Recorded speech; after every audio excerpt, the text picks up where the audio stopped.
So there are two approaches one can take, usually is taken by uh, us or anyone to solve or to know about any system. And that two approaches are, one of the approaches is the conventional approach of solving the system. That means you first do an experiment and find out the laws governing the evolution of the system or the laws governing the behavior of the system. For that, you have to do some experiment with the system first. That is the fundamental aspect. That the step one is to, you have to do some experiments to find out the behavior of the system. And generally, it is found that for physical systems or mathematical systems, or generally physical systems, the laws which you find by doing experiments can be expressed in terms of mathematical equations or differential equations. So that is the first step of knowledge you first approach to know about a system. Once you know about that system, then what you do, you try to know further. That means you want to analyze the laws by which the system's evolution is governed or the system's motion is governed. In other words, you want to analyze the equation of motion of the system. Now, there are two approaches of this analysis, two ways you can analyze how a system behaves. Okay, one is to solve the equation of motion. Okay, so write down the evolution equation, whatever it may be a differential equation, it may be other forms of equation, I don't know. You have to solve them. You can do it analytically or numerically, and then make use of boundary conditions to get specific solutions. Okay, so if you want to know a particular system, then you have to use the proper boundary conditions corresponding to that system. So in that way, you can know about the system. If you know the solution of the system, equations of motion, then you can predict the behavior of the system at any time. Okay, and that is called the knowledge of the system. If you can predict something about something, then you have a complete knowledge of this system. Okay, but this problem of this approach is that you don't have the equations of motion. I mean, in most cases, in most realistic scenarios, equations of motions of systems are very complicated. It is not solvable analytically, even not numerically. Also, it is not always possible. In most cases, it is not possible to know the boundary conditions of the system. It is possible when you have a very simple system like free particle in a box, a harmonic oscillator, or at least a hydrogen atom like that, which are discussed in all books. But real systems are never discussed in books because you can't solve them directly. Okay, for that or any genetic system, you take this approach B, where the relevance of group theory you can understand. Okay, so what is this approach? This approach is you make some transformation on the system and try to see how the system responds to your attempt of transformation. The transformation which you apply on a system, you look at the response of the system to that particular transformation. You can make an attempt to transform a system in a number of ways. Okay. Now the system will then respond to each of your try in a different way, because your attempts, you are making different transformations, so it will respond differently. Now the way the system will respond to a given transformation, that is due to the particular behavior of the system, or in other words, in the response of the system, the nature of behavior of the system is somehow hidden. So you have to look, applying a particular transformation and looking at its response of a system to that transformation, you have to extract how the system's behavior is encapsulated in that response to that particular transformation. Therefore, if you can know the system's response to that transformation, all the many properties of the system, you can tell in terms of the transformation you make on the system. Okay. In particular, you can look at a class of transformations you make on a system. Now, when I say system, it can be any system. If you want to make a particular class of transformations on a system, so that under those transformations, the system does not change its appearance. Okay, so that is a special kind of a response of the system to the transformations you make. So you choose only those transformations for a system to which the system does not respond, or its response is not manifested. Okay, so you choose those particular system, those particular transformations. Therefore, so the fact that the system is not responding to those particular transformations,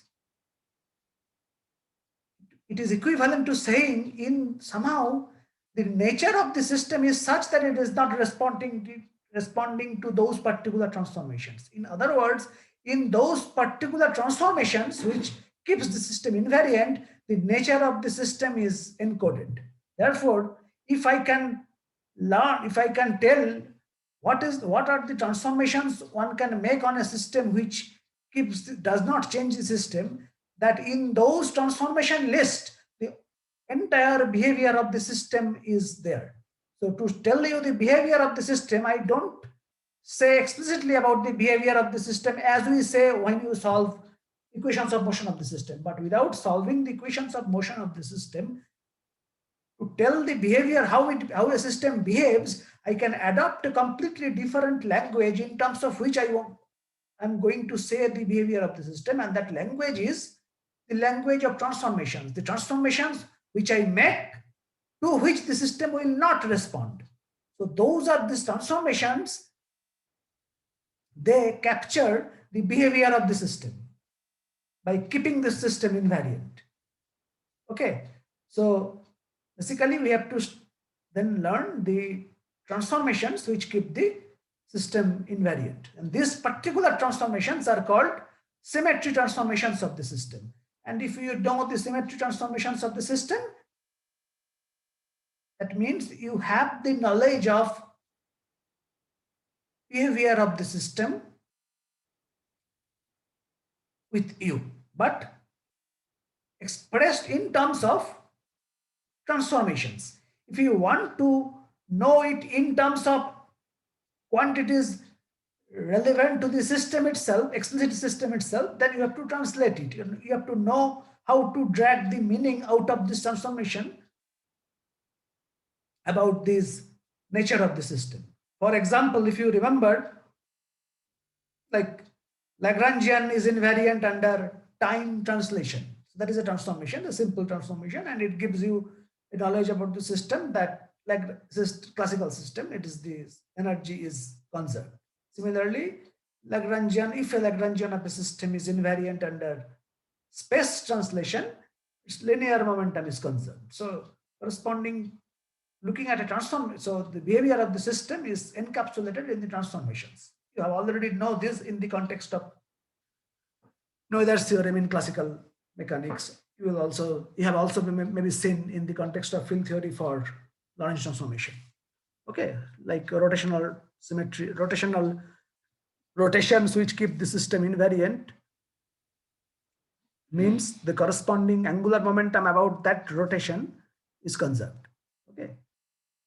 Now there are, so now your system may not be a real, may not be always the equations of motion, okay, or may not be a physical system which you can view. Your system may be some matrices, a set of coupled differential equations, whatever be your system. Now, but these things are general things, that this approach is general. Whatever be your system can be yourself. Okay. So whatever transformation you want to make onto that system or yourself, you see what transformations you do not change. So that tells about you here. So that tells about the system. So this, you all know this, but I am just restated these very fundamental things, because Very fundamental things needs to be restated again and again. There is no harm. I mean, there is no fault in repeating truths. Okay. Now, so the fact is that to study the nature of different systems, basically, we have to study the transformations because all the nature of the systems are ultimately reflected in the transformations, in particular symmetry transformations of the system. And so therefore, we have to study carefully these transformations. Now, transformations can be of different types. You have seen that it can be space translation, time translation, Lorentz transformation, okay, rotation in three-dimensional space, Galilean transformation, space inversion transformation, charge conjugation transformation, time reversal transformation. All these transformations we often discussed in last few months. And there are several other transformations, gauge transformations, for example, okay, and many others we will see. So the only common thing about all transformations is that they are transformations. So okay, the word transformation is the common to all transformations.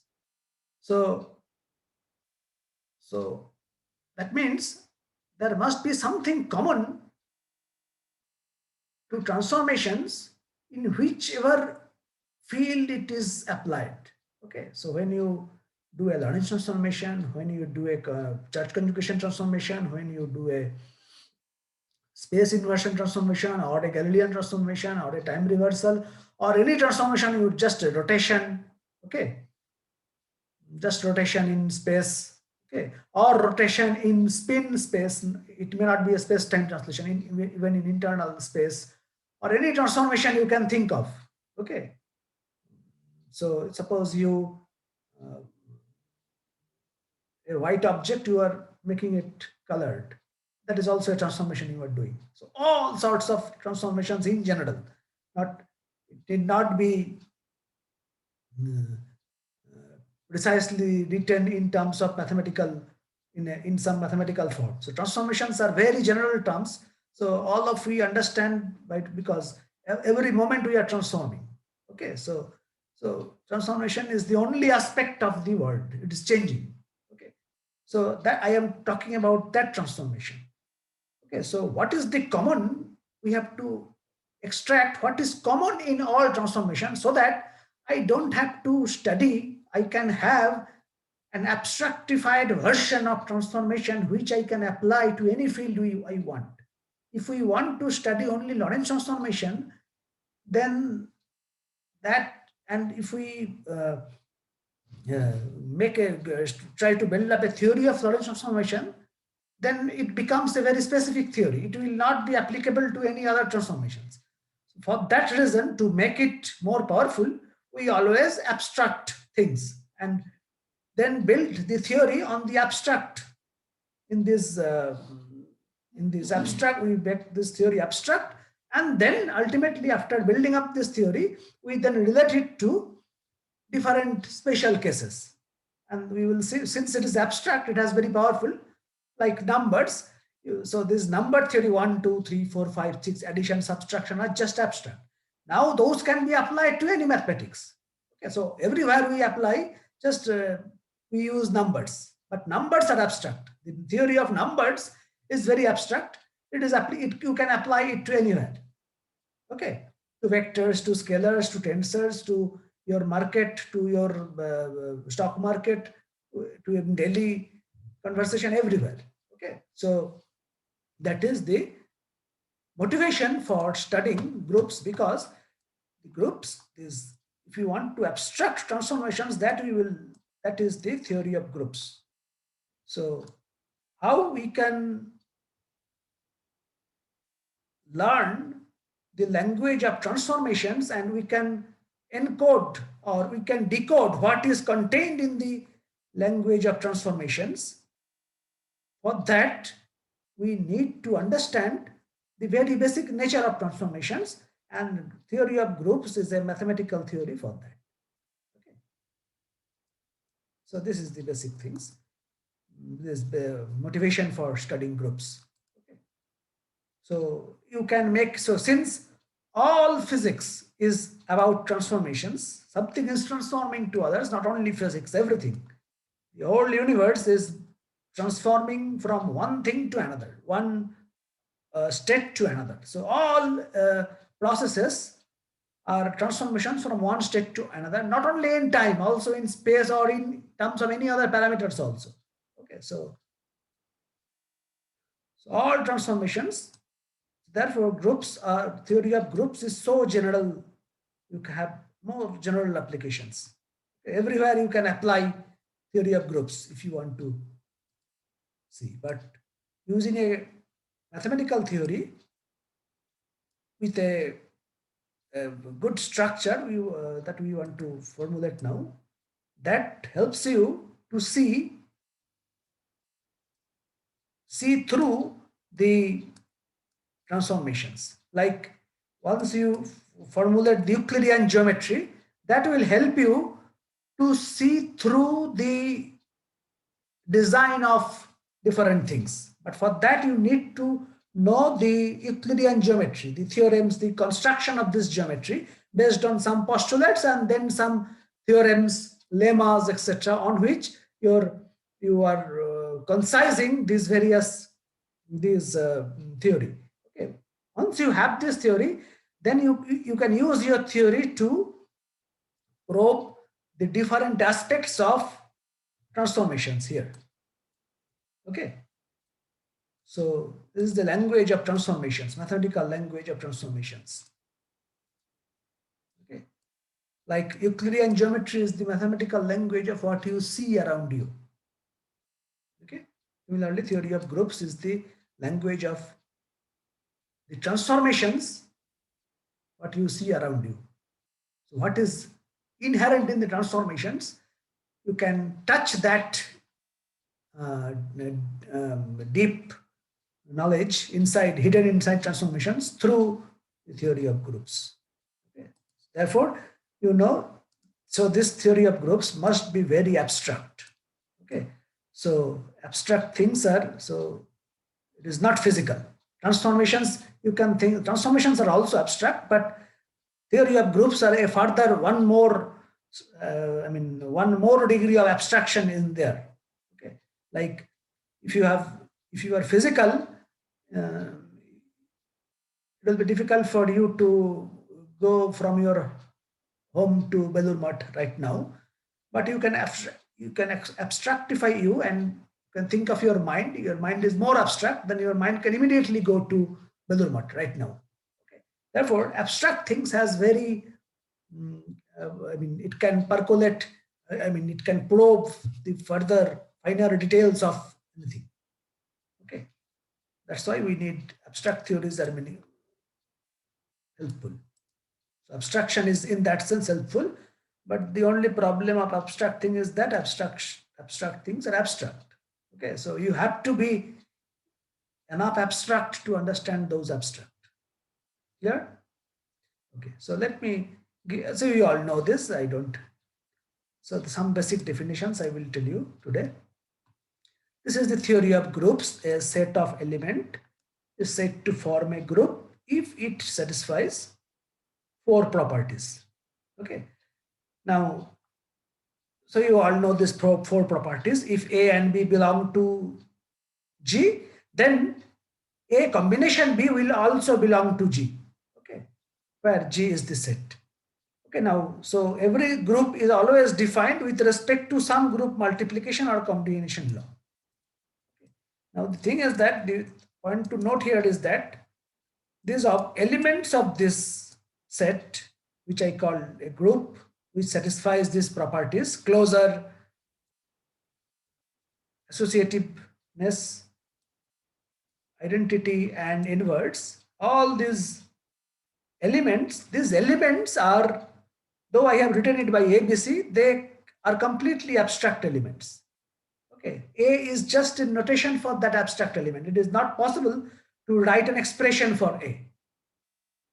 Okay, so these are, so in that sense, this group is a very abstract concept. Elements of A are not always expressible in terms of known mathematical entities. Okay. So this definition of group is clear to everybody. Should I repeat it? It is there. You can. Should I repeat it? No, sir. Only thing I want to repeat is that you see in these very basic definitions of the groups, the four defining properties of the groups, it captures the basic fundamental nature of any transformations. See, this closure property means result of two successive transformations is another transformations. It is true whatever be your transformations. Okay, this is the basic element by which you can conceive a transformation.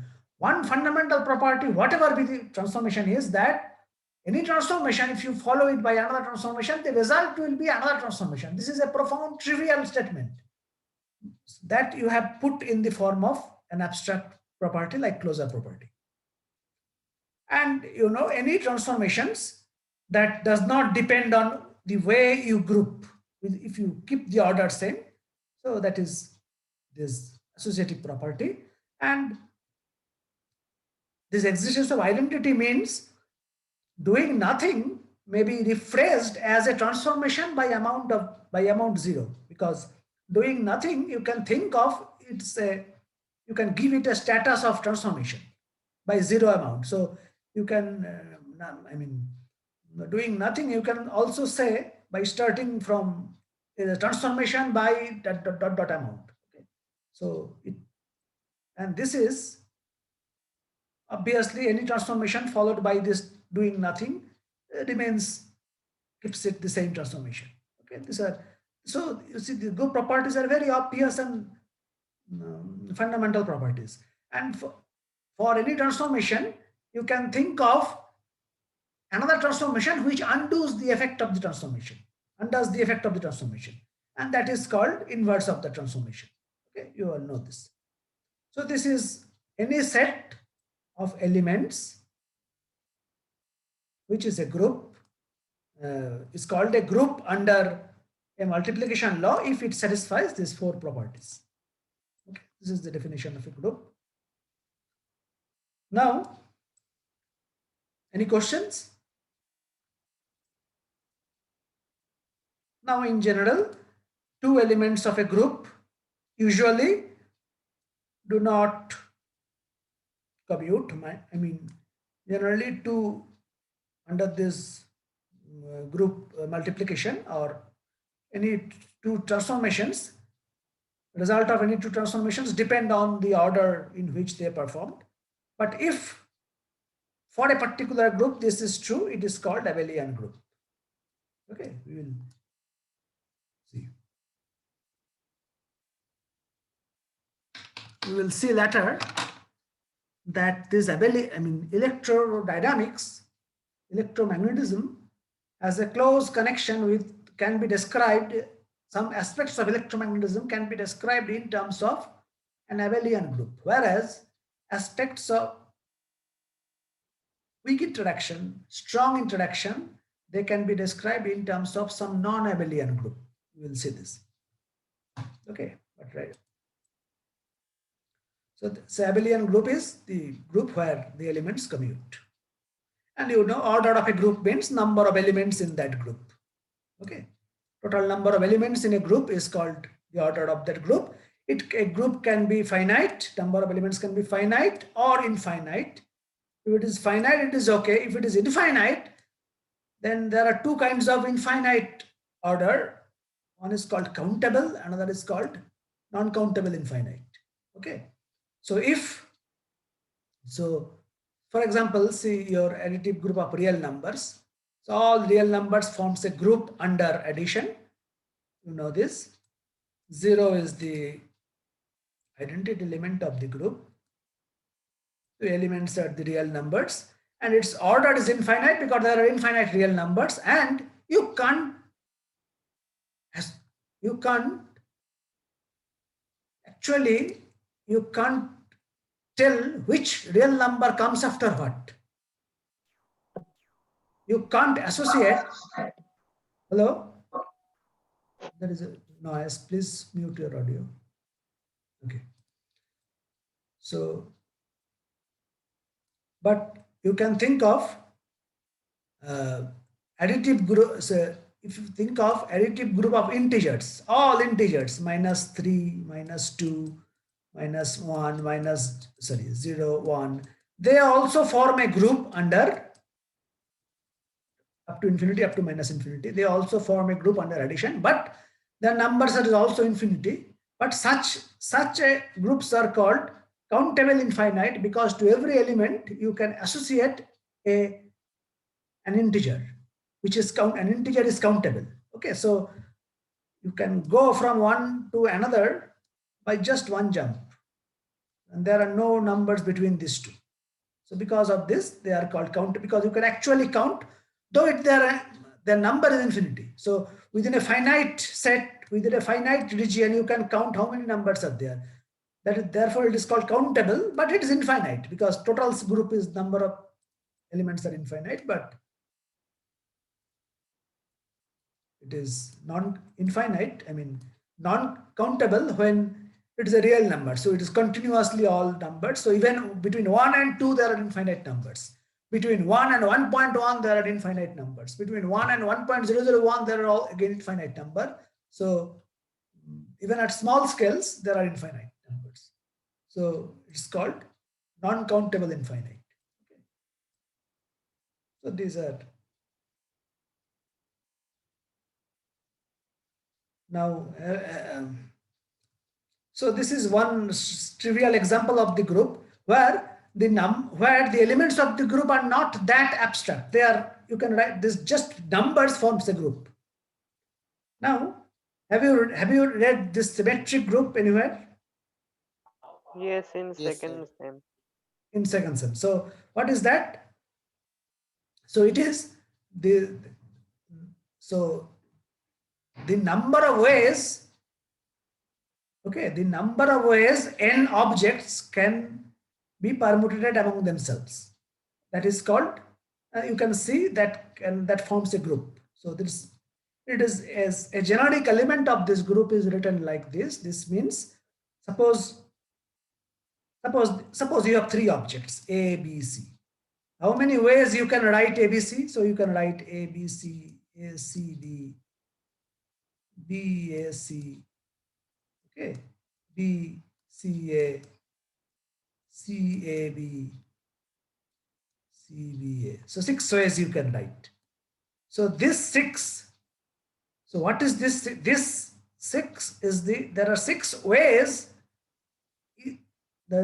ways, you can permute 3 objects among themselves. Clear? One of the way is keeping it intact. That is the identity of the group. Other 5 ways are changing it. So the total number of ways you can permute a set of n objects is called, is forms a group. You can check this. Can you show this? You have to prove this, that number of ways you can. I think you have done this in your class. Yes, sir. Okay, but this is a generic notation for this. So where 1 to n are the n positions, initial positions. So it's written in order A, B, C, D, N, and this P1, P2, Pn are just the rearranged numbers after doing permutation. So okay, so you think of this. So this is Sn. Think of S3. S3 is, so this element is the identity element. So this is not a matrix. It is just an element saying that the initial state 1 to 3 is kept as 1 to 3. That means this is a transformation which does not change things. Okay, ABC to ABC or CAB to CAB, like that thing. This is a transformation which swaps 1 and 2. So AB to BA. So there are 6 ways of writing these transformations. Okay, there are 6 different elements. You can see if you combine 2 transformations, any 2 transformations, you will find the result will be another transformation from this group.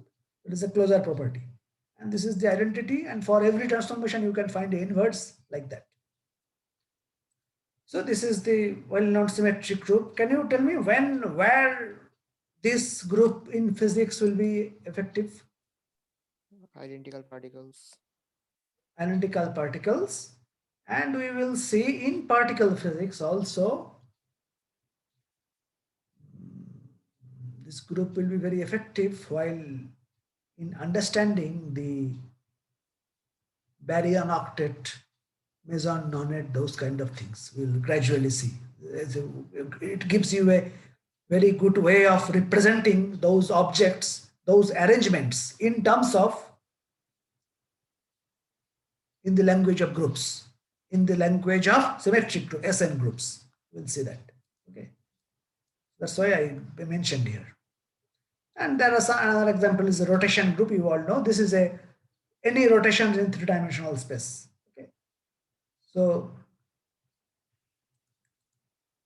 this is an infinite group because there can be infinite rotations. You can count it. And this is a non-abelian group because any two rotations in three dimension never commute. If you confine yourself in two dimensions, any two rotations in two dimension will always commute. But because if you rotate it by theta then by phi is equivalent to rotating first by phi then by theta.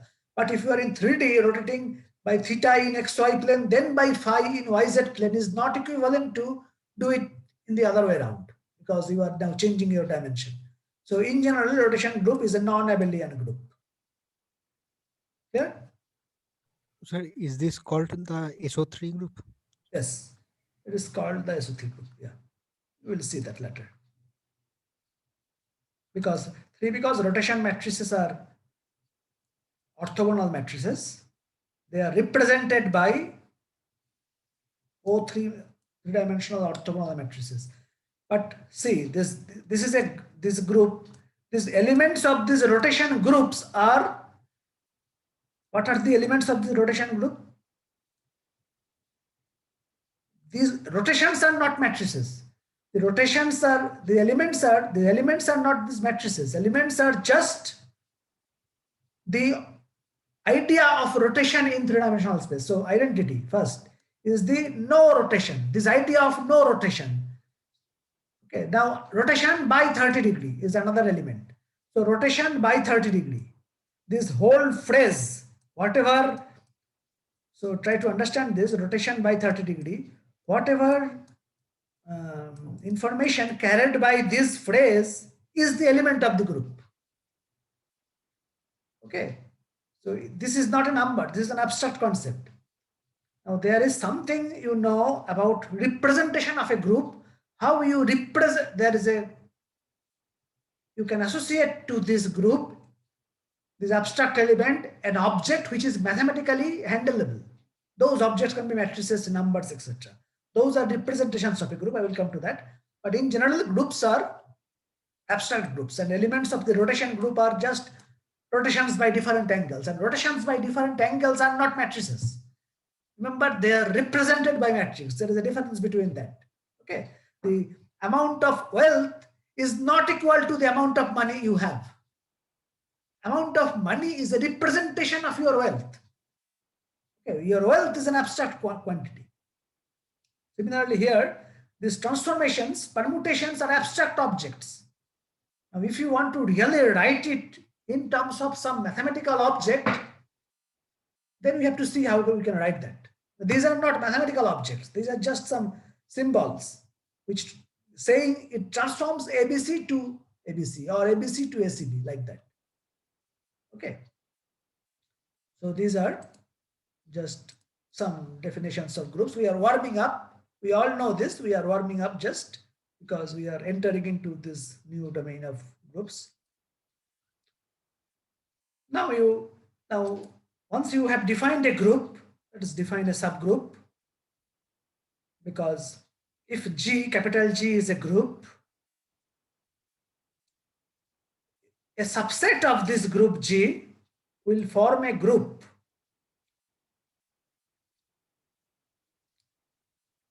with the same multiplication law of G, then H is said to be a subgroup of G. Do you understand this meaning of this? Because From now on, you have to understand the meaning of these mathematical statements. Okay, this is a simple statement. There is no any, so see, any subset of this group G, if that subset forms a group, any subset of this set group G need not form a group because it may not contain the identity. Okay, it may not, any arbitrary subset may not satisfy all the group properties, but those subsets of this group which satisfies this, again the group property with the same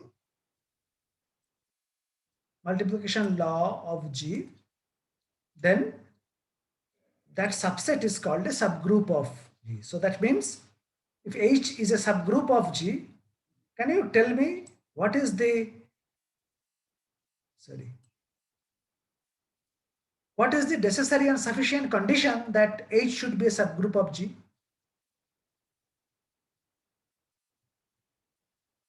Can anyone tell me? Suppose I have a group G. I tell you that there is a subset of G which forms a group. Now, how I can check that this is a subset of this group? Checking the group properties. Same with All same the idea. elements of H should belongs to G. All the elements of H should belong to G. That is not the necessary and sufficient condition. All group See, multiplication and all group properties must be held in the yes, subgroup H. that is true. That is true. But in the form of I am asking you to give you a more concise definition, because at every point, if you want to check the definitions of a group, so you are stuck it at this, you are stuck at the beginning. See what I'm saying, that suppose this H is a subset which forms a group. Then see that you said that all the properties of the group should be satisfied here. So that is okay. That is also should be satisfied for G. So that is the general way of saying that H and G are individually groups. Okay. Now see that a very concisely I can say, Identity element should belongs to this subgroup. not only that, that is true. That is one condition. That is one condition. Identity element of H should belong to identity element of G. Okay, that is one condition. Now suppose, let me think of this. Suppose A is an element of H. And since H is a subset of G, A is also an element of G. Clear? Now suppose B is another element of what? H. Therefore B is also an element of G. Clear? Now, since A and B belongs to H at least, so A composition B should belong to H, should be inside H. Clear? So this first property, if H has to, if H should be contained in G and has to satisfy, has to be a group, then A B combination should be inside H. Clear? Secondly,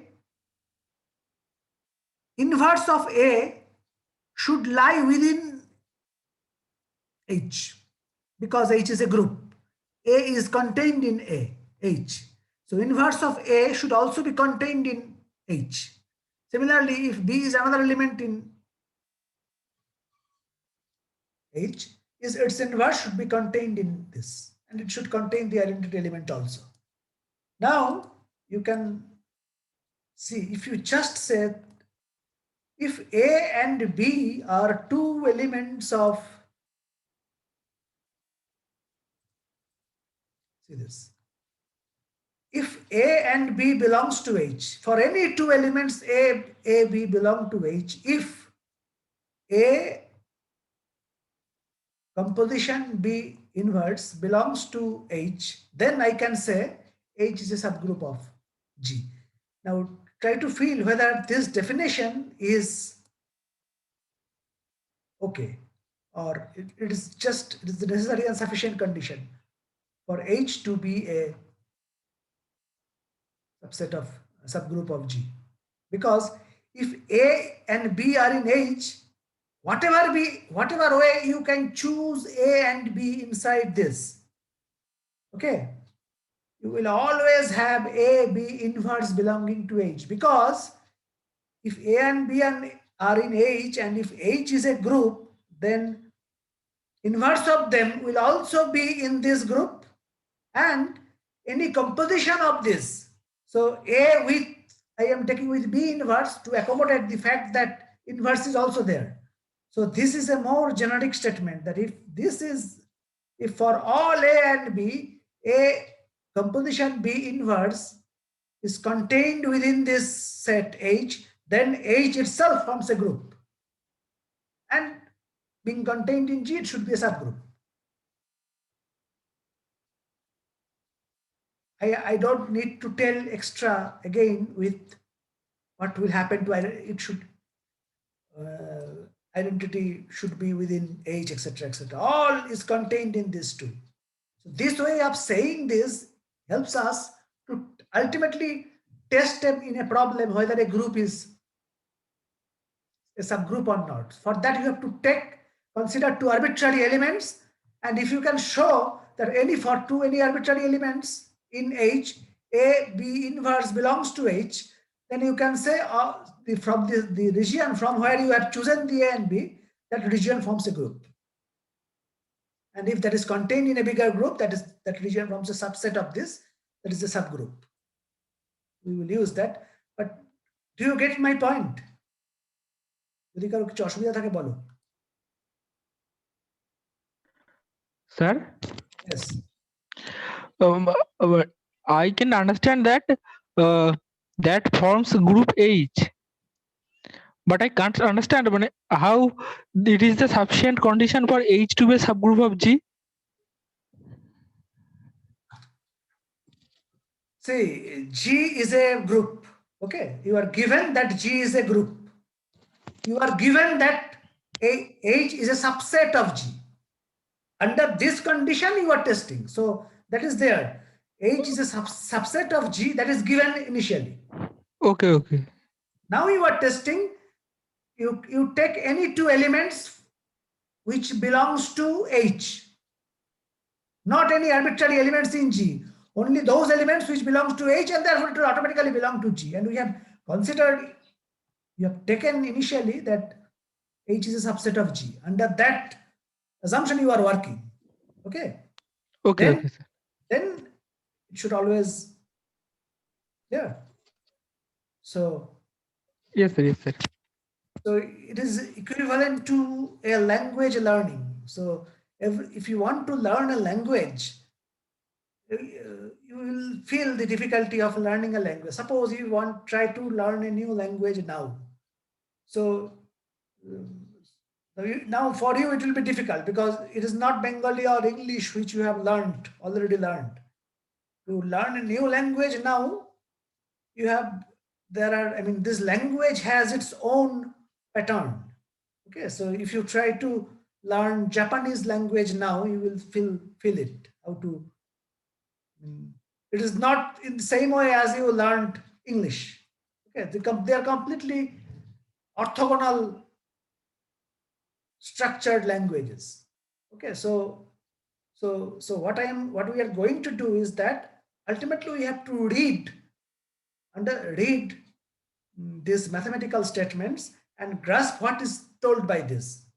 So from abstraction, we have to understand what is meant by this. Okay, so that's why I am going a bit slowly. Bore হচ্ছ না তো সবাই? No, sir. না sir. No, sir. Your no sir sounds so boring. Okay, so now there are something. So every group, now see, these are very obvious things, but every group, any group G, always will have two subgroups, and those are called trivial subgroups. And this is the most profound thing of mathematics. One is itself. This group itself is its subgroup because it satisfies this definition of a subgroup. So what is subgroup? Because G is a subset. The group itself is always its subset, which satisfies all the group properties. Because so by trivially, this group is its own subset or subgroup. And the identity element itself, the only identity element, the single element group, single element E, this forms a group under the same operation in which G is a group. Do you know? Can you feel this? Identity element itself forms a group because it satisfies all the properties of the group. Why? Because identity into identity is identity. So closure property is satisfied for one element. For identity, inverse is this identity itself. Okay, so this existence of inverse is satisfied. Now, if you multiply any element of this group by identity, you will get that element. So now here both are E. So you will get E. And E into E into E is equal to E into E into E means associative property is satisfied. So trivially, this forms a group. So any group, whatever be the group, the identity element of the group itself is always a complete group. So the entire group structure is there as a seed inside the identity. So from identity, everything comes. You can think like that. Because of that identity, that you can realize the generation of that group. Because so that is reflected by this observation that this identity element singly of identity element of any group singly forms a group under the same operation under which the entire group from which you are taking the identity, that group is a group. Clear? So identity element therefore is always a subset, a subgroup of any group. Similarly, the entire group are again the subgroup of itself. Clear? Is it clear? Yes, sir. So if any group, so any two groups will always have these two trivial subgroups. There is no speciality, there is no, this group structure has no speciality, gains no speciality or manifests no speciality by this feature that every group has two basic subgroups. Okay, there is no, because it is the property of every groups by the virtue of the very profound definition of this subgroup and groups. Any group, if any group contains any other subgroup other than this identity and the entire, other than the identity and itself, if it contains any other subgroup, then what subgroup it contains, within that subgroup, the features of the group are somehow manifested. So the group represents some transformations or something. One of the features is that it has some subgroup. So okay, so it is the extra property by which you can classify groups, whether a group has any subgroup other than identity or itself. Such groups are called proper subgroup. So any non-trivial subgroup, if any group has any subgroup which is not identity or not itself, those subgroups are called proper subgroup. That means if any group, all groups have identity and itself, but any group can have some proper subgroups, it cannot have some proper subgroups. Can you tell me a group which does not contain, which has no proper subgroup? Can you think of a mind construct of any subgroup which does not contain any group which does not contain any subgroup or proper subgroup? Cyclic group or What is a group that? created by 1 omega square. Yeah. These are discrete groups. All the word cyclic. Okay. 1 omega omega square forms a group under Multiplication. multiplication. This group is same as what?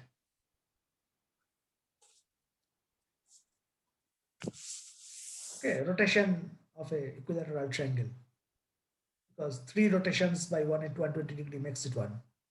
So these groups are same actually, different representations. Anyway, yeah. Now, can you tell me a group which has a subgroup or a proper subgroup?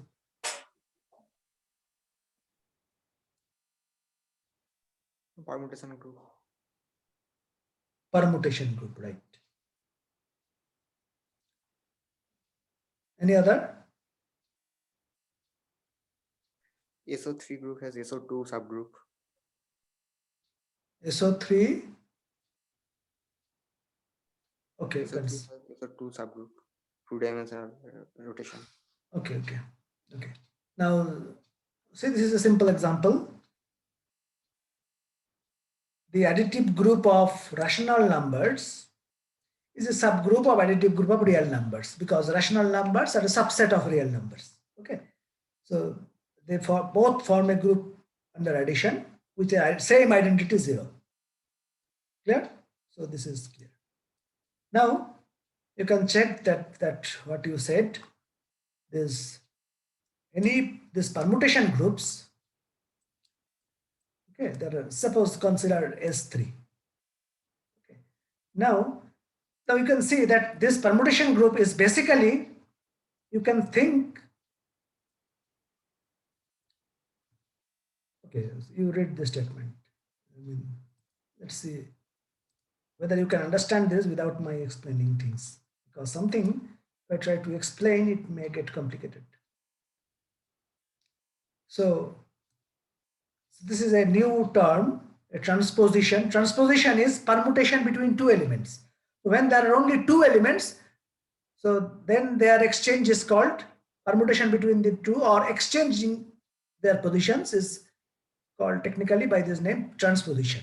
So therefore, each element of the group Sn means there are n objects. The number of ways these n objects can be permutated among themselves. Okay. So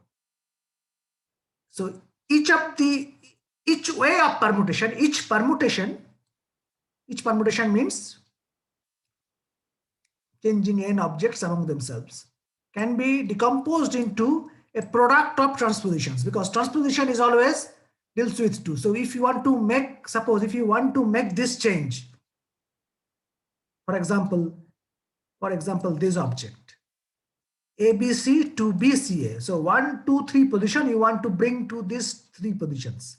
One position you take to the 3rd position. So 1 to 3rd. 2B will bring first. Okay, B will get here, and C3 will get in the middle. C becomes 2. So this object, this permutation. Now you can think this to be done in 2 steps. First, you have interchanged. Suppose, can you write this as a product of any other 5?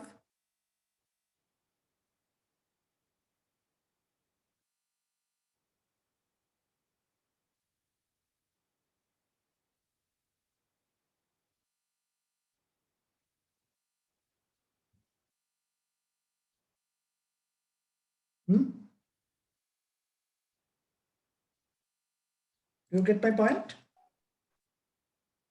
Can you? So these are basically interchanging 3 objects. Now you look at this object. This is no interchange. So this is identity. So this is interchanging, but only 1, 2 are interchanged. So this element of S3, where there are 3 objects are involved, basically you have interchanged only 2 objects. Okay, so this is a transposition between 1 and 2. Here you have not only changed all the 3 positions you have changed, but you can do it in 2 steps. First you change ABC to say A, C, B. So what you have done, you have changed, transposed between 2 and 3. So 1, 2, so this, you are writing this as first you have done this. 1, 2, 3, 2, 1, 3, 2, which is this. Okay, you have done this to this. And then what you, to bring it here, you keep big fixed and exchange C and A. So you change again 1, 2. So you have done 2 transpositions here. So, okay, this and followed by 1, 2 exchange, which is this. So this element is a product of these two. Okay, so this should be a property of group also, but so this element is a result of 2 transpositions, but this element is a result of only 1 transpositions. So 1, 2 are changed. So you can check that in this group, now a permutation is said to be even or odd if it corresponds to an even or odd number of transpositions. একটা total permutation করতে তোমাকে যদি even number of transposition করতে হয়, okay, like this, like here, this permutation is an odd permutation because it is only one sperm you have to permute. This permutation is an even permutation because you have to do transposition 2 times. This object is again an odd permutation because you have to transpose 2 and 3 only once. Again, this object is an even transposition. Clear? Because 2 times you have to make changes. Similarly, this is only 2 remains same, 1 transposition only. So remember this, look at this, that permutation is said to be even or odd if it corresponds to an even or odd number of transpositions. Now, the set of even permutations of degree n, I am taking general. So out of, so here, see, here there are, for S3, there are 6 elements. Out of this, I marked that out of this, how many even combinations are there? These 2. This one and this, and yeah, this one. This 2 and this. You can check that these 3 put together, they independently forms a group. You can check the definitions of subsets that these 3 put together forms a subgroup of all these 3, where which I have taken is identity is common. Other 2 elements are elements with even permutations. Yeah. So in general, you can see that this set of even permutations of degree n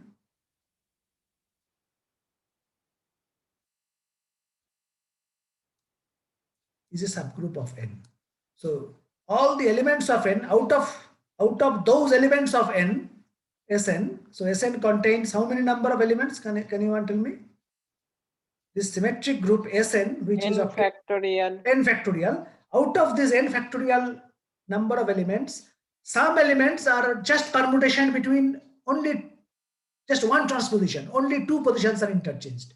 Some elements are corresponds to 2 permutations, 2 transpositions. Some corresponds to 3 transpositions. Some correspond to 4 transpositions. Now, if you collect only even terms representing even number of transpositions, those will form a group.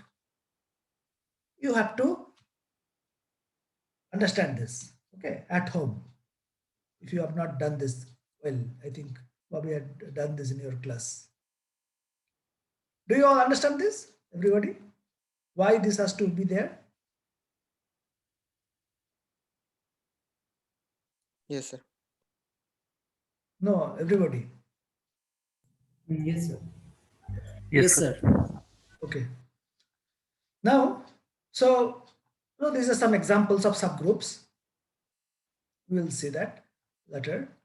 Now, what is an invariant subgroup? Okay.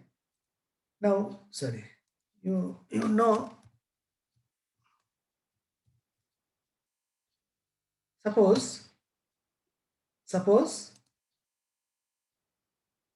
H is a subgroup of G.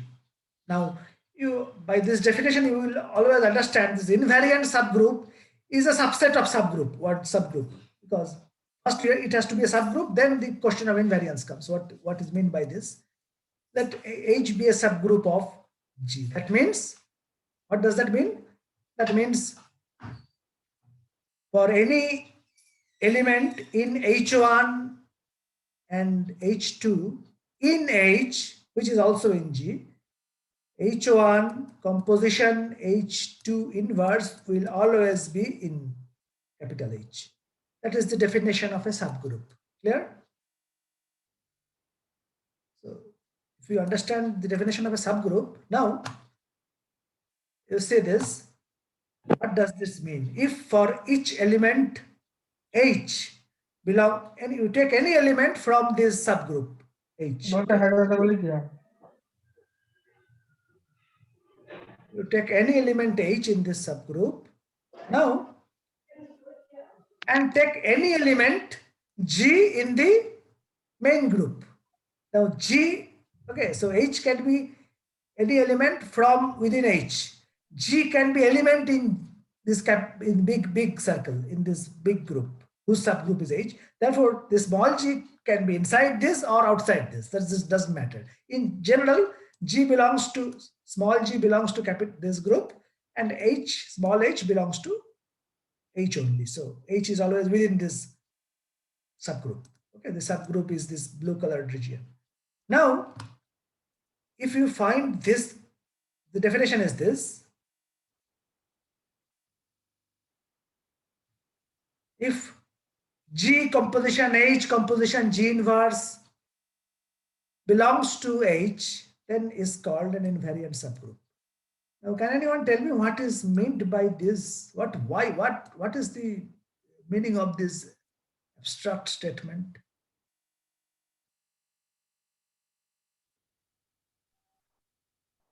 And This G, is one kind of unitary transformation. I mean, matrix transformation. If we represent this by matrices.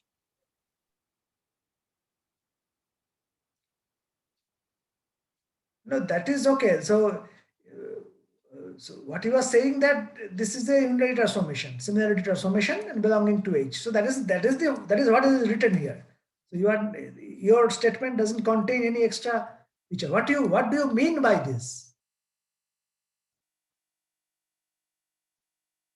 Do you follow what I am asking?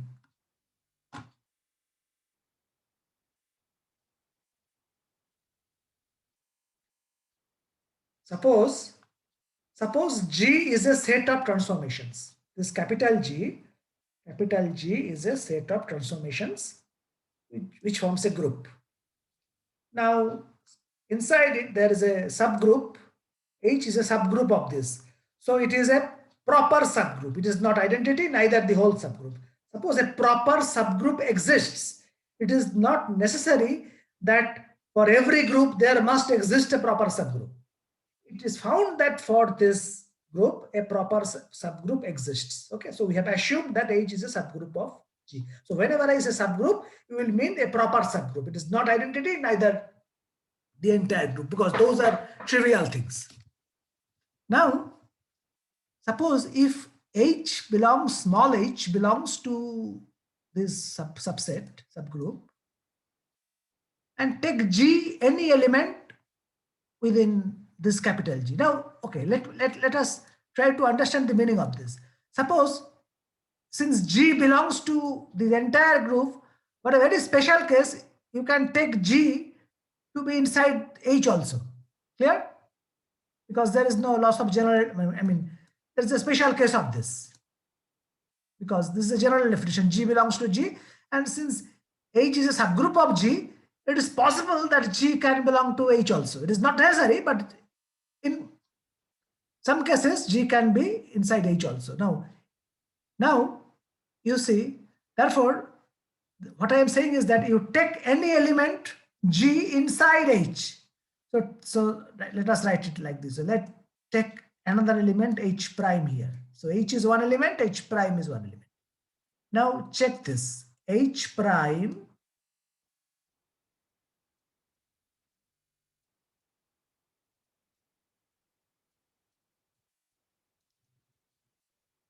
see both H and H prime are in this blue region, which is a group. Now can you tell me whether this will lie inside H or outside H? Inside H. Inside H, because you know inverse exists inside H prime exists, its inverse should be inside H and closure property. So how many times you multiply? So all these three, H prime, H and H inverse are inside H. So you multiply them or composition, they should be inside H. So you see, whatever be the subgroup, if you now follow this definition, if you take this element G to be inside this, okay, which I have just taken, in that special case 1, where G is taken inside this element, if G is inside, all of it will automatically belong to H. There is an identity. You don't need to put the condition if. Clear? It will automatically belong to H. Clear? If G is inside H, G is any general element. Now, if G is inside G but outside H, okay, if G lies in this annular, in this space, or in the white space only, then can you say whether, can you guarantee that this object will lie inside H or will always lie outside G? Can you guarantee it? It is not guaranteed. It depends on the each subgroup. Yeah, it is not guaranteed because H belongs to H belongs to here, G belongs to here. Okay, so only thing you know that first thing is that G and G, first thing you know that G inverse will belong to somewhere in the group. G, if G is here, now can you tell me if G is here, whether G inverse will fall in this blue region? Forget about everything. Total is a capital G. This is a subgroup. That means their identity element is common here. Now take an element G which is outside this blue region but inside G, which is G. So G satisfies this, but G is not inside H, particular G. Now its inverse, whether it will lie here or here. Outside, because Outside, because give the G result. inverse G, the inverse of the G inverse, which is G, must lie between the blue region if it is the subgroup. Because G lies outside, because if it G inverse should be its inverse should have been, its inverse, which is G, should have been inside. Since G is outside, therefore G inverse cannot be inside. Clear? Therefore, G and G inverse are outside. Now, G commutation. So these are two elements, G. Now here is G, here is H. One is inside, the other. Now you can't say where it will lie. There is no information on you to pick up whether it will lie inside or outside, because this is any arbitrary. This is one inside and one outside. Only thing you know that GH, both big element of this big G, they should contain somewhere in this entire G. Whether it is exclusively inside this or outside this, you can't tell. So also this. So this is not a general condition when G in general belongs to G. It is true when G belongs inside G, it is always inside H. Yeah. Therefore, now what? Okay, so this is the, if this is satisfied, G is said to be, this subgroup is said to be an invariant subgroup. Now, what does it mean? Does it mean? Now, take H. Take H. So H is a transformation. So H belongs to H. Okay. Now, what? So what you do?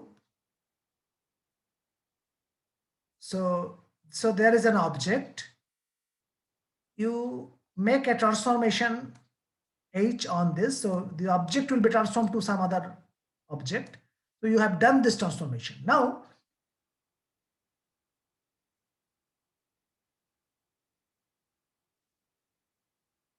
instead of doing this, you first do a transformation like G on this. Then do a transformation, then do the transformation H. Then do a transformation G inverse, whose role is undoing the transformation you have done here. Now, where it comes back, okay, if that transformation is equal to or at least belongs to the same class of H, then it is a invariant subgroup. Can you give an example? If I give you can you give an example of this? Can you give an example of an invariant subgroup? Because once you are able to give an example, you will understand the meaning of this. Rotation in 2D. Now, to give an example of, so what is a subgroup of what? So to give an example of a subgroup, first you have to tell two groups. You have to tell which group is subgroup of what. Then to give an example of invariant subgroup, you have to give an example of a group which is a subgroup as well as invariant satisfies this condition. So give an example. Try to give an example of this. Sir, in the permutation group, it is there. How and can you be we sure? read it as, yes, we read the invariant subgroup as another name, normal subgroup. Normal subgroup. Yes, and in the permutation of three object ABC, there are 6 operation. As you said, that flipping of 2 objects and cyclic rotation of 3 objects. So there is one subgroup. The subgroup is identity element and the cyclic operation of the elements. Like ABC remain ABC and ABC become BCA, CAB. That is okay. That is okay. So I understand that they are so you have to check that this subgroup is a normal subgroup or invariant subgroup. Invariant subgroup, yes.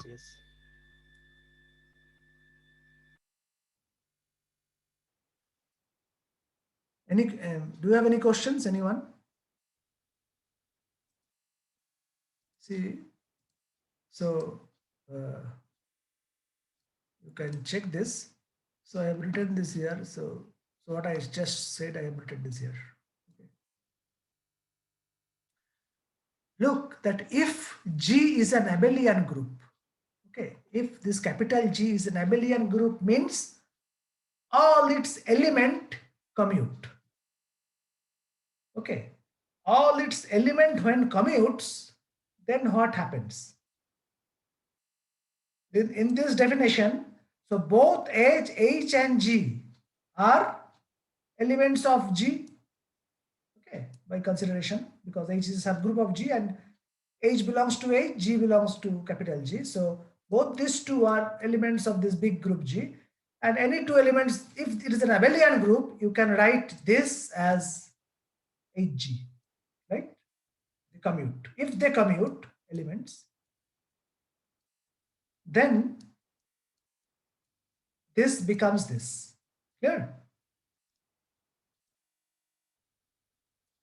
Then G inverse is 1, that which you are left with H, which anyway belongs to H by your assumption. That means if G is an abelian group, if it has any subgroup, it should always be invariant subgroup.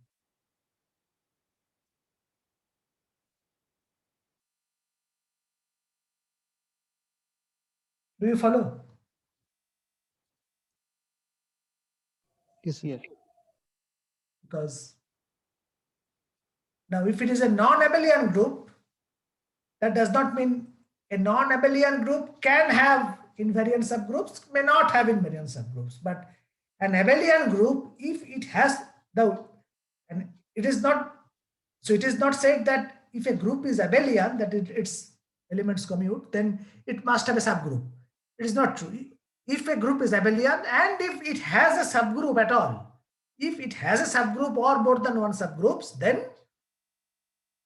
you can say that that subgroup must be an invariant subgroup. Okay. Now this invariance is important because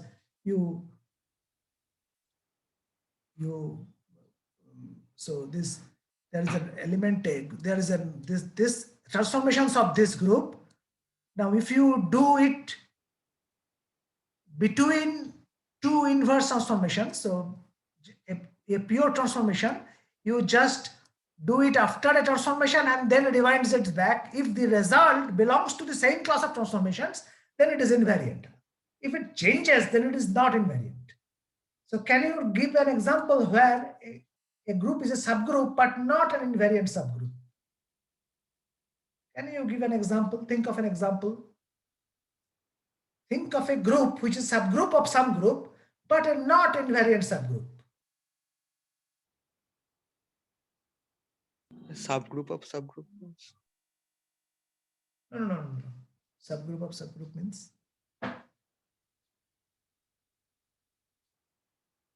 Can you repeat your question? Can you give an example where, can you give an example of a subgroup which is not invariant, which does not satisfy this condition?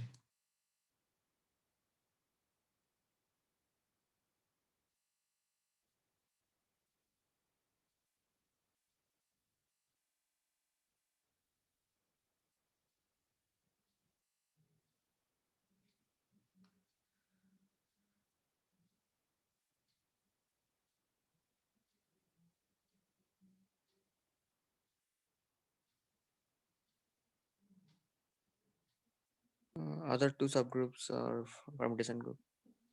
Huh? Other subgroups are permutation group. No, that is not a subgroup at all. I don't understand what you are saying.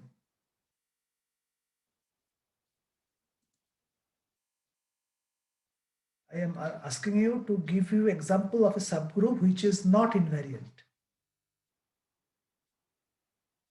which does not satisfy this condition.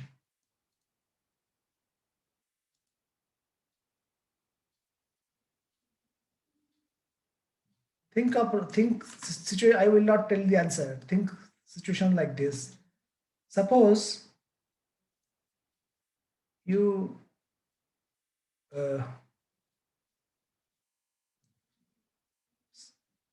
suppose think of like you do a coordinate transformation here, sitting at here, you do a say a rotation. Now you move someplace, then make the transformation and come back to the sample. When the result is not same, so that is an example of a non-invariant subgroup. Think in terms of Lorentz transformation, space-time translation, Poincare transformation, and combining them. Okay, so I leave you to solve this problem. So you have to give me an example of a subgroup which is not invariant. You get this question? From your Boost and rotation. Now, first tell me which group is a subgroup of what group? First you have to tell that. You have to tell two groups first. One, the main group G, you have to specify, okay, this is my group G and this is my group H, which is a subgroup of this. That is okay. Now you have to cite an example where this subgroup H is not an invariant subgroup. You can give an example where H is an invariant subgroup, which is you have already given because This subgroup is an invariant subgroup of this. But what is a non-invariant subgroup? Because of S3, Rotation there group is are a subgroup of Lorentz another group. 3 subgroups. Uh-huh. In case of S3, there are another 3 subgroups. They are not invariant. Only the identity element. Can you have so what are they? One is identity transformation, and another is permuting the last 2 elements, 2 and 3. They are non-invariant. So this object and say this object. This two forms a group. Yes, exactly. This two forms a group. And this two forms a group.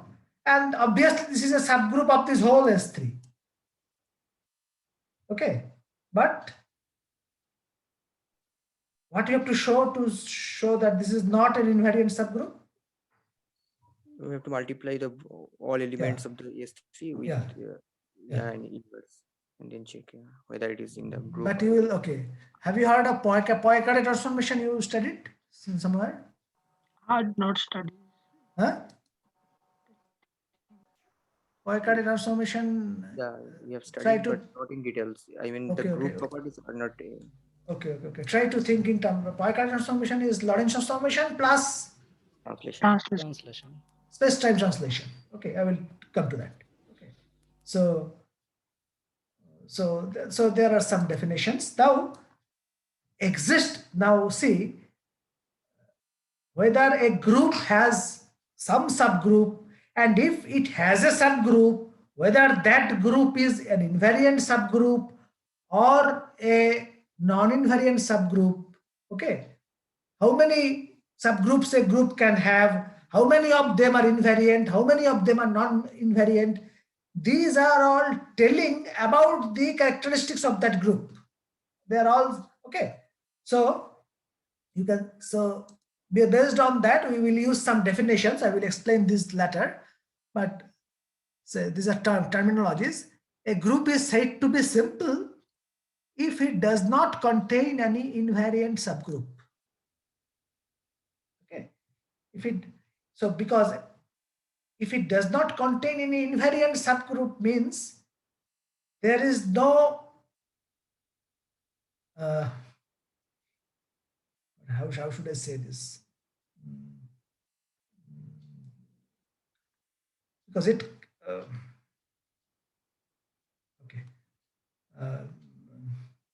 because whenever a group contains some invariant subgroup, it means the group has so there is some property within it, or it can be breakable, or you can visualize the effect of this whole group, because there is something sitting inside which has its own characteristics, which is invariant, because there is an extra, that is a transformation, more powerful transformation hidden inside. If it has an invariant subgroup, then this group is not in that sense simple. This is the crude meaning of the simple, but we'll see that why this is simple. This is just some terminology. If it does not contain any invariant abelian subgroup, it is semi-simple. Okay, forget about this typing, because unless we encounter examples, we can't appreciate the meaning of this. But for just completeness, I kept giving you the definitions. Okay, so let me take a break for 2 minutes, and let me finish this. So, have you studied quotient group? You know, factor group, quotient group. You have heard? Yes, sir. Okay, then you know everything actually.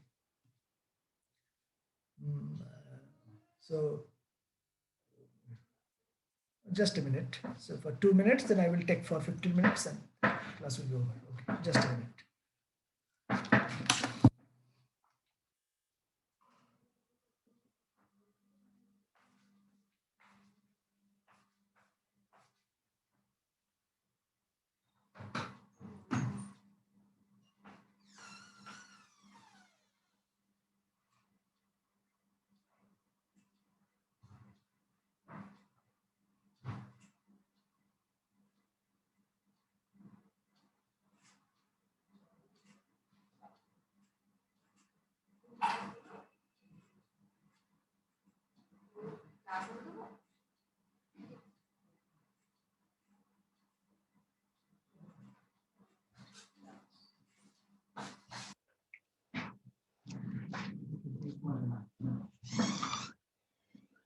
Hello?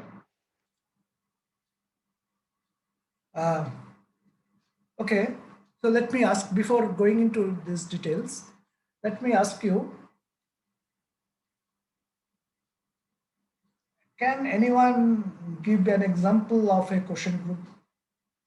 So, uh, so first tell me whether all of you understand the definition of a quotient group.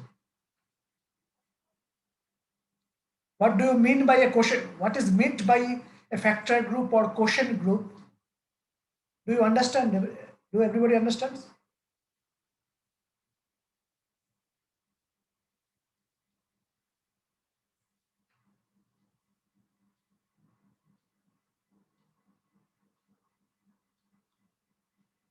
আরে পড়ানো হয়েছে তো question group ক্লাসে Yes, sir. It's, মানে Yes, okay, so it's do a you remember, composition. Yes, do you remember it term? It's a composition of what? composition of normal subgroup of a total group. Okay. I mean, if G is a total group, then if we compose it with its normal subgroup, then we will get the quotient group. Can you tell me again, please? If we take composition of a group with its normal subgroup, then it will be a quotient group. I mean, H if is a normal subgroup, and if we take an element of this H group and composite it with the total group G, then we will get a quotient group for different elements. See, okay. Any example? Simple example, can you think of? We can example is a permutation group. For permutation group, there is a normal subgroup. Earlier they have told H, and Can you we not give can any simple example for quotient group? Permutation, so don't for every example, don't cite to permutation group. See, okay, so let me give you a simple example. Suppose Z is a set of, just a minute. Z is a set of, so think of the set of all integers, okay, including 0.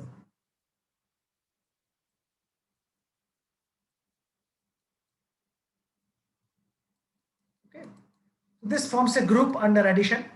Okay, identity element is 0. Clear? Clear? So now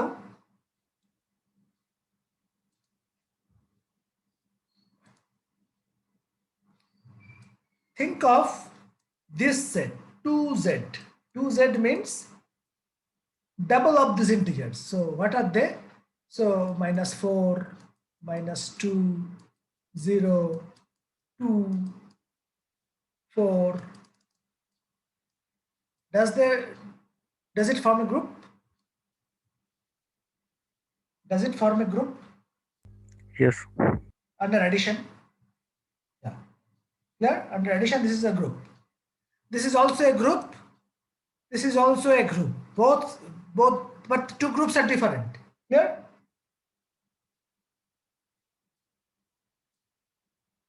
yes, 3z, 3z. This is also a group. Okay.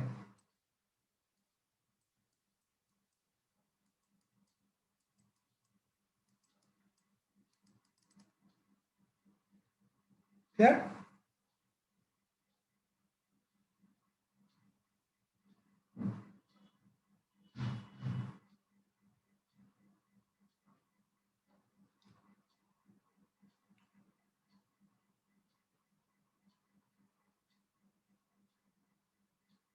Okay. Okay, better. Let me show you a before, because I have problems in writing all this. There is a good video I can show you YouTube from YouTube right now. Just see this for a few minutes. Actually, that is there in this slide. Whether, yeah, I don't know. Just a minute.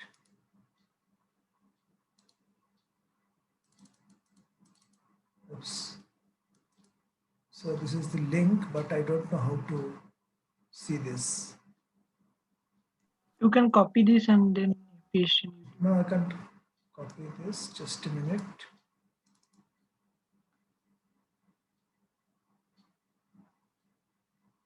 Just a minute.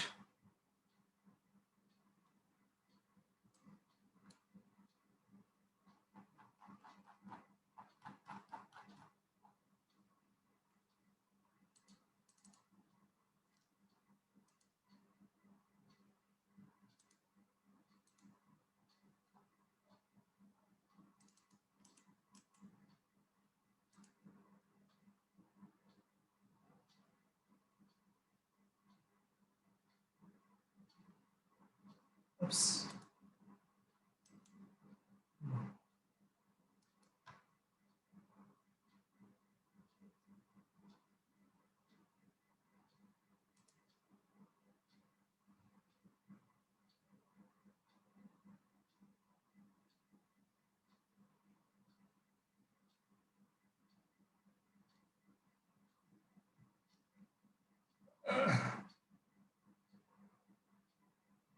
Suppose you have a, okay, this,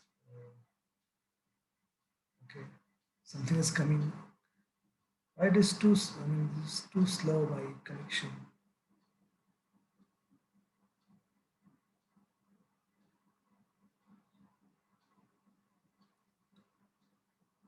Actually, yeah, I found that there are very enlightening, I mean, very good videos in YouTube. Can you hear this voice? Can you No, hear the, so what I have to do to make this voice?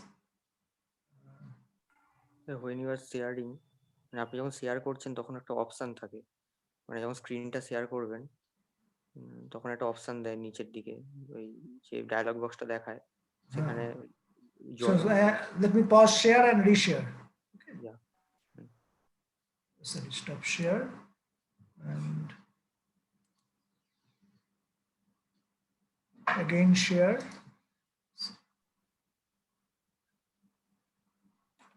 So the, so share computer sound, okay. Video and ভিডিওর একটা ইয়ে থাকে, নাহলে এখানে খুব আটকাবে আর কি, মানে যদি ওটা না চেক আউট করেন। Optimize একটা option থাকে। অপটিমাইজ একটা অপশন থাকে। Now see, can you hear? Wrote a classic book called The Disquisition. Can you hear? Yes, sir. Okay, so let me give you some. Okay, so think of this example. Let's first look at a concrete example, the integers mod 5. Here we will divide the integers into 5 sets depending on the remainder you get when you divide the number by 5.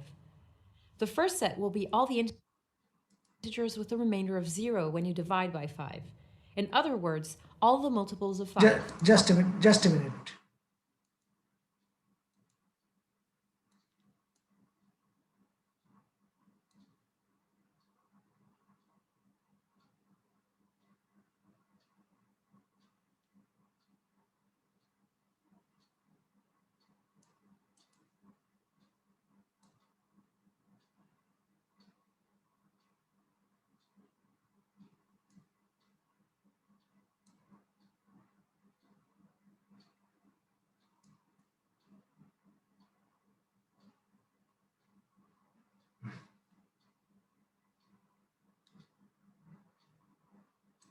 Okay. Depending on the remainder you get when you divide the number by 5. The first set will be all the integers with a remainder of 0 when you divide by 5. In other words, all the multiples of 5, positive, negative, and 0. The next set is the integers with a remainder of 1 when you divide by 5. We continue this process, those with a remainder of 2, 3, and 4. We can now stop because these are the only possible remainders you can get. Here's a critical observation. If you pick any number with a remainder of 1 and add it to any number with a remainder of 2, You will always get an integer with a remainder of 3. Similarly, if you pick any number from the 2 set and add it to any number from the 4 set, you will always get a number in the 1 set. This always happens. If you pick any number from one set and add it to any number from a second set, the sum will always be in the same third set.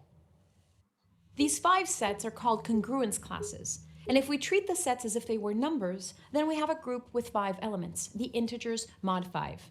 It's very good practice to check that these 5 meta numbers do indeed form a group under addition. For instance, the set of the multiples of 5 act as the identity element, and each set has an inverse. By the way, whenever 2 integers a and b are in the same congruence class, we write it like this. We say this aloud as a is congruent to b mod n, and all this means is that a and b have the same remainder when you divide by n. Let's take another look at the integers mod 5 using the language of group theory. To start, we have the group of integers z under addition. This group has an infinite number of subgroups, but we'll look at the subgroup of the multiples of 5, which we'll write as 5z. Graphically, Hello, can you hear me? Yes, sir. So concentrate from here only. So Z is the group of integers. Okay, the set of integers. So this forms a group under addition. Now it can have, so Z itself is its subgroup, but other proper subgroups are say twice of Z, as I said that. Okay, so -4, -2, 0, 2, 4, etc. They are all subgroups of this Z. Clear? So 3 times all integers are subgroups of this Z. Okay, so there are different subgroups. All these are subgroups of this Z. Clear? Now, if you take only, consider only the one particular subgroup, say 5Z. Now take one particular subgroup of Z, which is 5Z. So Z is 1, -1, 0, 1, 2, 3, 4, 5. 5Z is -10, -5, 0, 5, 10. Okay, so multiples of 5. So this is a subgroup of all integers, only integral multiples of 5. Okay, now see this. let's represent the group of integers by a rectangle, and the subgroup 5z as a smaller rectangle inside of it. Every integer in this subgroup has a remainder of 0 when you divide by 5.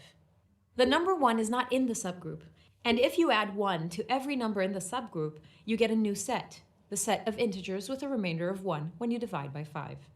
We'll denote this set by 1 plus 5z. We call this set a coset, and it's not a subgroup. It's not closed under addition, doesn't have inverses, and does not contain the identity element. It's not even close to being a group. This coset does not overlap with the subgroup 5z, since every number in the coset has a remainder of 1 when you divide by 5, and every number in the subgroup has a remainder of 0 when you divide by 5. We can continue this process by picking a number not already inside a rectangle, like 2, and then making a new coset, 2 plus 5z. Continuing this process, we get the cosets 3 plus 5z, and then 4 plus 5z. At this point, the original group is now completely covered by one subgroup 5z and 4 cosets. By the way, you can also think of the subgroup as a coset, 0 plus 5z. So what is said here that this subgroup 5z, okay, this group -10, -5, this subgroup together with these four sets, I will come to this, together with these 4 sets, they jointly, their collection is this main group Z. Clear? So 5Z is a subgroup of Z, but 5Z and other 4 sets together forms the entire Z. So this is, therefore I can say that, okay, see that? Welcome. We use the subgroup 5z to partition the group z into cosets. Because the cosets form a group, we call 5z a normal subgroup. And the group of cosets is called a quotient group, and it's written like this. This name is very descriptive, since we are using a subgroup to divide the group into cosets. And when you divide one thing by another, you get a quotient. But the critical insight in Okay, now you can check it later. Let me now with this, let me give you this formal definition, then you will see that, then later at home you can see this video file, then you will understand this. But it is very essential that these ideas you can grasp. Everyone we try to understand what is going on inside. So suppose H is a subgroup of G. So H is a subgroup of G. So in our previous example that we showed in this YouTube, that G is the set of integers, H is the 5 times set of integers. That was this example. Okay, but okay, let us talk about this here. So H is a subgroup of G. Now consider G, a small g which is in G but not in H. Okay, so take a G in this yellow region which is within G but not in H. Okay, H is a subgroup of Z entire thing. Sir আপনার স্ক্রিনে লেখাগুলো খুব hazy hazy হয়ে গেছে আগের থেকে। Huh? লেখাগুলো খুব হেজি হয়ে গেছে আগের থেকে, মানে বোধহয় আপনাকে আগে মানে যে ভিডিওটা শেয়ার করছিলাম ওটা স্টপ শেয়ার করে আরেকবার করতে হবে, মানে এটাকে আরেকবার শেয়ার করতে হবে। Okay.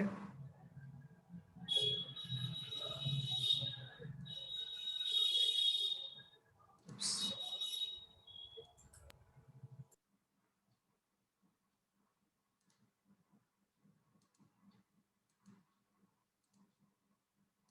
Clear? হ্যাঁ স্যার এবার ঠিক আছে।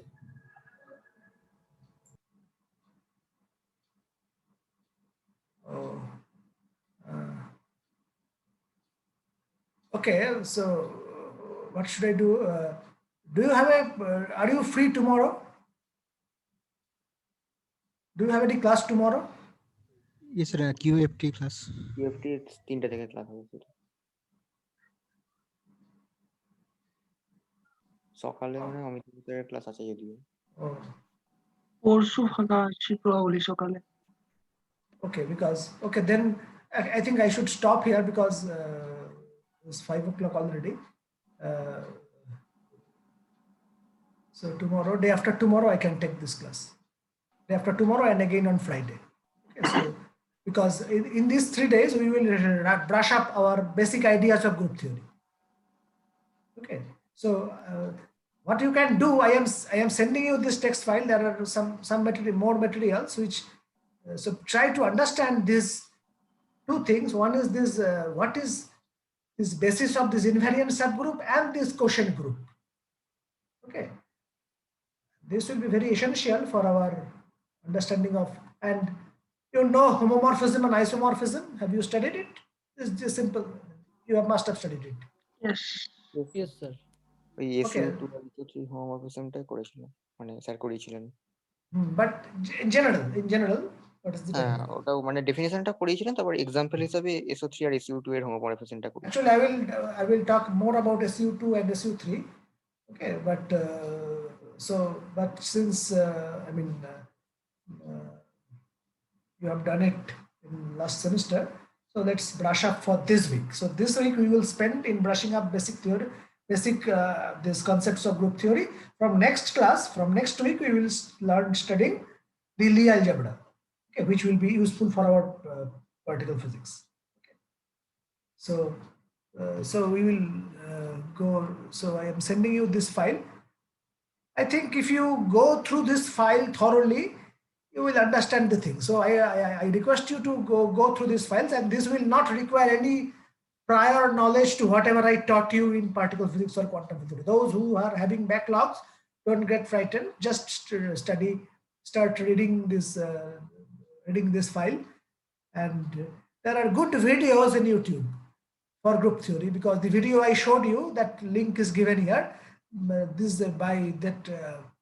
Try to see there are different concepts by this same lady, give you many very good expositions of this basic concepts of group theory.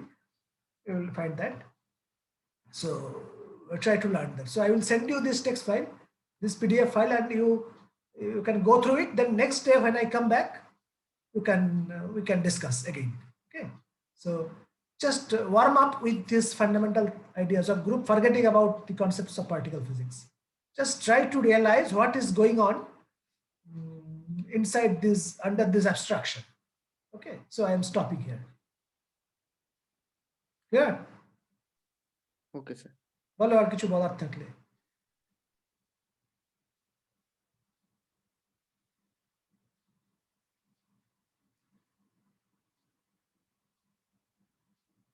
What না স্যার, আমরা শুধু এই কন্টিনিউয়াস গ্রুপটাই করব তো, মানে এই কোর্সে?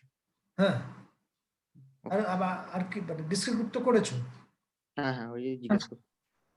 হ্যাঁ, ডিসক্রিট গ্রুপ করবো না, শুধু মানে কন্টিনিউয়াস গ্রুপ মানে এখানে তোমাদের যেটা লাগবে, আমাদের তিনটে গ্রুপ খুব ভালোভাবে করতে হবে। একটা হচ্ছে এসএন, যেটা যেটা ওই ডিসক্রিট গ্রুপ, একটা ডিসক্রিট গ্রুপ লাগবে, বিকজ ওই ব্যারিয়ন, অক্টেট, মেজর, নন এটমিক ডিসক্রিপশনের জন্য। আর নর্মালি এই গেজ থিওরির জন্য আমাদের যে গ্রুপগুলো লাগে সেগুলো হচ্ছে ইউনিটারি গ্রুপ, ইউএন, মানে generally UN group, S UN group, এবং এদের সঙ্গে এস ইউএন, ওএন, এগুলো সব বিশেষ ধরনের গ্রুপ, এদেরকে বলে লি গ্রুপ, এবং তার কিছু প্রপার্টি আছে, তার কিছু অ্যালজেব্রা আছে, সেগুলো আমরা করব কনটেক্সটে। ঠিক আছে, কিন্তু আমি জাস্ট মানে before starting a classical song, মানে ওই আলাপ করে না অনেকক্ষণ ধরে, কারণ একটা ক্লাসিক্যাল প্রোগ্রামে যদি যাও 1 ঘন্টার প্রোগ্রাম হলে তোমার দেখবে 20 মিনিট আলাপ করে, টুংটাং করে, তখন বিরক্ত লাগে। আমি এখন সেইগুলো করছি, বুঝবে না কিছু, তারপর কিছু অ্যাবস্ট্রাক্ট মনে হবে, এই মনে হবে, কারণ ওই কান না তৈরি হলে পরের কথাগুলো বলা যাবে না, বুঝেছো? কারণ যদিও জানো, কিন্তু আমার নিজের জন্য সেগুলো বলা দরকার। হ্যাঁ স্যার, এটা গ্রুপ থিওরি মানে 1 সপ্তাহ না পড়লেই ভুলে যাই। হ্যাঁ, কারণ দিস আর অ্যাবস্ট্রাক্ট থিংস, তোমার মনের মধ্যে তো ওগুলো, এবং 1 সপ্তাহ পরে তুমি যখন আবার পড়বে তখন দেখবে তুমি আবার নতুন করে দেখছো, আগে যা দেখেছিলে সেইভাবে দেখছো না।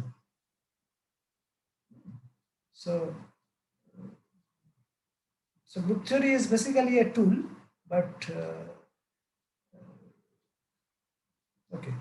So let me stop here. Thank you. Sir, হ্যাঁ, 14 তারিখের ব্যাপারটা কি হলো তাহলে?